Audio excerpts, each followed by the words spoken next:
Imamelodi Sundowns izodlala umdlalo wayo wokuqala weBetway Premiership ekhaya namuhla kusihlwa uma isibhekene neMarumo Gallants.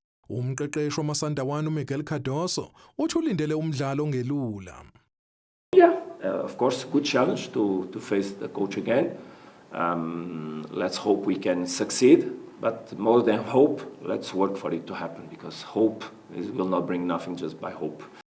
Kanti nabadlali bathi babheke ukwenza kahle kakhulu njengoba bebheke uqala umqiqo wokunqoba imidlalo. We are in a big club, and always when you play in a big club, you need to play with this type of pressure, how you say.